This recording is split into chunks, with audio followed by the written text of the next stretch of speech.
Bonjour et bienvenue sur Antenne Zoologie. Vous écoutez Animaux sauvés, podcast qui raconte l'histoire d'espèces animales sauvées de l'extinction. Épisode 12, le panda géant, cadeau diplomatique. Le jour de la sortie de ce podcast, c'est le 1er février 2022, c'est le nouvel an chinois. Bonne année donc, on quitte l'année du buffle pour passer dans l'année du tigre. Ça aurait fait une belle occasion de sujet, mais bon, le tigre est loin d'être un animal sauvé malheureusement. Bon, on va quand même réussir à trouver un lien, puisqu'on va parler dans cet épisode de l'animal emblématique de la Chine et le symbole des espèces protégées, le panda géant. Bon, là, pas besoin que je vous présente plus d'espèces, le panda, vous l'avez forcément déjà vu à la télé, dans les médias, sur des affiches, c'est le logo du WWF. Alors pour la petite histoire, c'est un prêtre basque, le père Armand David, missionnaire dans le Sichuan à la fin du 19e siècle, qui rapporta en premier l'existence de l'espèce au monde occidental. Le panda géant qui est un ours, ça paraît assez évident comme ça, mais bon, les biologistes ont mis longtemps avant de se mettre d'accord. Ils étaient un peu perturbés par l'existence de notre petit animal, le pandarou. Sauf qu'en fait, bon, la génétique a fini par parler, les deux ne sont pas cousins directs, le pandarou c'est plutôt un cousin des ratons laveurs, et le panda géant donc un nounours. Je vous apprends pas non plus qu'il a une alimentation spéciale, il mange du bambou, quasiment rien que du bambou, c'est pas du tout nutritif, il passe 12 heures par jour à manger pour avoir son apport calorique. Du coup, quel est l'avantage ? C'est qu'il y en a partout.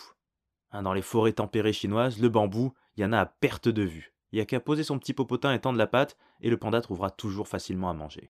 Enfin, ça c'était avant. Le problème c'est qu'en Chine, s'il y a beaucoup de bambou, il y a aussi de plus en plus d'humains. Et le développement du pays a sonné le glas de la tranquillité du panda. Ces calmes vallées se sont vues colonisées par des rizières, des routes, des barrages, des villages, des villes, des usines. Oui, car comme vos chaussures et votre t-shirt, le panda est totalement made in China. Sa sauvegarde dépend donc entièrement des décisions du gouvernement chinois. À la fin de la Seconde Guerre mondiale, dans un contexte politiquement globalement assez tendu, la Chine a utilisé la popularité de son emblème pour se faire bien voir, en offrant de jolis petits cadeaux diplomatiques. Par exemple, en 1957, un couple de pandas fut donné à l'URSS, voilà, petit geste entre pays communistes. Bon, pour équilibrer, en 1972, 2 pandas sont offerts aux États-Unis, et en 1973, 2 pandas sont offerts à la France et au président Pompidou. Ils sont envoyés aux eaux de Vincennes, mais on se rend vite compte que dans ce couple, en fait, c'est 2 mâles, et l'un des deux meurt rapidement. Par contre, l'autre, Yen Yen, a vécu longtemps et était encore à Vincennes jusqu'au début de l'an 2000. Pour la petite histoire, il avait même essayé d'attaquer Giscard d'Estaing lorsque ce dernier lui avait rendu visite. Il paraît qu'il avait jamais vu d'humain aussi grand et ça lui avait fait peur. Bon, pour avoir été témoin personnellement de la rencontre entre les pandas de Beauval et Sarkozy, effectivement ça s'était mieux passé. Bonjour. L'arrivée de pandas étant systématiquement un immense succès populaire, la Chine se dit que finalement, les offrir gratos, un peu dommage quand même. Elle opte alors pour des contrats de location à courte durée.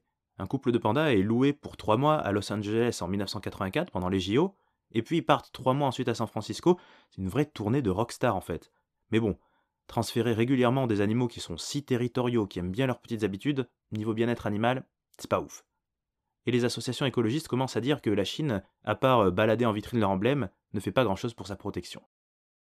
On est en plein dans le développement économique du pays, la création d'usines et de routes, les préoccupations écologiques sont loin d'être une priorité. Mais bon, l'État chinois comprend que le monde entier le regarde et décide d'agir pour protéger son animal vedette. En 1992 est lancé le Plan national de conservation du panda géant. En une décennie, plus de 30 réserves naturelles sont créées et plus des 2 tiers de l'habitat des pandas sont protégés. En 1997, le Programme national de conservation des forêts permet d'inverser la tendance de déforestation.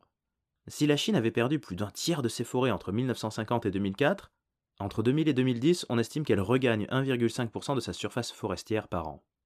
De grandes opérations nationales de comptage des pandas sauvages sont organisées à chaque décennie. Le dernier en date a employé 2000 personnes et a permis de passer au peigne fin plus de 4 millions d'hectares. Bon, le souci, c'est qu'à chaque comptage, chaque décennie, les scientifiques changent et améliorent le protocole, donc on peut difficilement comparer les chiffres d'une fois sur l'autre. Parallèlement, des centres de recherche flambant neufs sont créés, où des biologistes, des scientifiques, des vétérinaires étudient des pandas en captivité pour mieux connaître l'espèce et obtenir sa reproduction. Ils sont en partie ouverts au public, ils reçoivent des touristes du monde entier, mais surtout accueillent et sensibilisent les scolaires et les publics locaux. Pour vous donner une idée, la base de recherche de Chengdu se situe dans la capitale du Sichuan, une ville de 18 millions d'habitants. Donc le potentiel d'éducation est énorme. À l'international, la Chine opte pour un nouveau système. Désormais, des couples de pandas sont loués à des parcs zoologiques prestigieux, qui suivent un strict cahier des charges, pour des durées beaucoup plus longues, de 10 à 15 ans renouvelables. En 2003, le zoo de Vienne est le premier en Europe à bénéficier du système, et en 2012, en France, c'est le zoo de Beauval. Offrir du rêve à plus d'1 million de personnes par an. Cette diplomatie du panda suscite des réactions contrastées. Le prix de location est énorme. Beauval s'est toujours refusé à citer un chiffre, mais on parle selon les établissements de 500 000 à 1 million de dollars par an par couple. Auxquels s'ajoutent bien sûr tous les frais de création, d'entretien des enclos, de nourriture et de soins vétérinaires des pandas entièrement à la charge du zoo. Il faut évidemment sortir un gros chèque et il faut retour sur investissement. C'est pour ça que le moindre événement est hyper médiatisé, cérémonie officielle, naissance, produits dérivés. Ça pourrait un peu laisser à penser que tout ça, c'est quand même avant tout une affaire de pognon. Ah mais ce pognon, où il va? L'argent fourni par les zoos pour la location de pandas a une destination très encadrée. Une partie va à l'administration de l'État des forêts chinoises, pour protéger l'habitat naturel des pandas, et l'autre va au programme des centres de recherche. Bon, en gros, vous avez compris, la Chine tient bien ses ficelles de la protection des pandas et elle a super bien manœuvré. Elle a trouvé un système où elle est entièrement gagnante sur tous les points. La protection des forêts et la gestion des centres de biologie, tout ça est financé en externe par les zoos qui veulent des pandas. Et en plus, honnêtement, entre nous, ça les débarrasse. Les vétérinaires chinois ont tellement bien travaillé qu'aujourd'hui la reproduction des pandas dans les centres d'élevage est totalement maîtrisée. Certaines années, il en est plus de 50 dans les stations chinoises. Alors en confier un couple de ci de là à l'international, en vrai, ça fait de la place. Pour accueillir des pandas, il faut aussi se soumettre aux règles du jeu diplomatique, payer cher et en plus bien s'entendre politiquement, avec un pays où quand même les droits et les libertés humaines sont encore une question compliquée. Tout cet aspect politique, diplomatique, économique, ça peut causer question. Clairement, c'est pas la plus belle histoire de sauvegarde que je vous ai racontée avec des petits passionnés sur le terrain qui se battent avec 3 fois rien. Là, on parle vraiment d'un système étatique et organisé à la chinoise. Mais bon, sur un aspect purement écologique et environnemental, le résultat est sans appel. En 2016, le panda est passé sur la liste rouge de la catégorie espèces en danger à la catégorie vulnérable. Les populations sauvages augmentent, la surface forestière aussi. Les résultats sont là. Mais ce qui est très intéressant, c'est que ça profite pas qu'aux pandas tout ça. Il se trouve que les forêts tempérées des collines chinoises sont le lieu d'une incroyable richesse en biodiversité. La préservation du panda et de son écosystème favorise donc tout un cortège d'espèces sympatriques. Sympatriques, rien à voir avec la fête irlandaise, ça veut dire qu'elles vivent au même endroit. Si je vous dis la salamandre géante de Chine, l'ibis nippon, le cerf de Thorold, le singe rhinopithèque de Roxelane, toutes ces espèces menacées trouvent refuge sous l'aile protectrice du panda. On appelle ça une espèce parapluie, umbrella species. Mais alors que penser de tout ça? Que la Chine a bien géré son business et contrôle entièrement la protection de son emblème en y tirant bénéfice.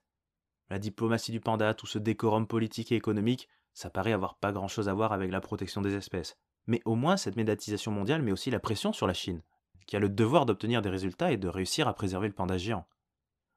Au final, la diplomatie du panda, comme toute conservation de la nature, c'est un sujet délicat. Et à l'instar de l'animal en question, c'est ni tout noir, ni tout blanc.